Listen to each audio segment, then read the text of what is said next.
Você pega São Cirilo de Jerusalém. Em seguida, mencionamos também aqueles que já adormeceram. E aí ele cita 2 grupos, veja bem. Primeiro, os patriarcas, profetas, apóstolos e mártires, para que por meio de suas orações e súplicas, Deus receba a nossa petição. Olha, ele está falando de 2 grupos de mortos, ou seja, daquelas pessoas que já adormeceram dentro da igreja. Os que são mártires, apóstolos, profetas, aquelas pessoas que têm grandes méritos, né, que a igreja tem certeza que está no céu. E aí ele diz, essas pessoas nós fazemos menção para que elas orem por nós, para que Deus receba a petição da igreja por meio da oração desses santos. Aí ele vai para o segundo grupo. Em seguida, mencionamos também os santos padres e bispos que adormeceram, e para simplificar, todos aqueles dentre nós que já dormiram. Santo Agostinho continua explicando a razão disso. Mas pelas orações da Santa Igreja, pelo sacrifício salvífico, que é a missa, e pelas esmolas que são dadas em favor de seus espíritos, não há dúvida de que os mortos são ajudados, para que o Senhor possa lidar com eles com mais misericórdia do que merecem os seus pecados. Toda a igreja observa esta prática, que foi transmitida pelos padres, de rezar por aqueles que morreram na comunhão do corpo e do sangue de Cristo, quando são comemorados em seu próprio lugar no sacrifício, a missa. E o sacrifício é oferecido também em memória deles em seu nome.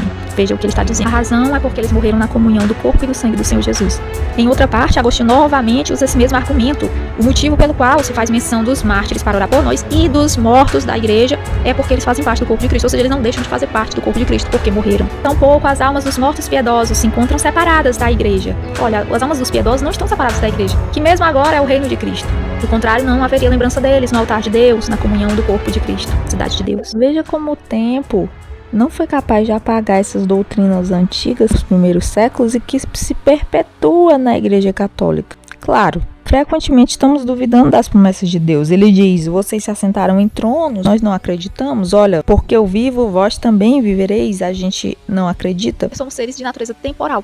Nós sempre tentamos dizer, olha, em que momento isso é aplicado, em que tempo. Só que para os mortos, Cristo já é a ressurreição. Então ele disse assim, a ressurreição é a vida. Quem crê em mim, ainda que esteja morto, viverá. Evidentemente teremos uma ressurreição corporal, mas isso não anula os efeitos da vitória de Cristo para os mortos mesmo hoje. Vamos ver como o catecismo diz a mesma coisa que Agostinho e São Cirilo. O 947 diz o seguinte: uma vez que todos os crentes formam um só corpo, o bem de uns é comunicado aos outros.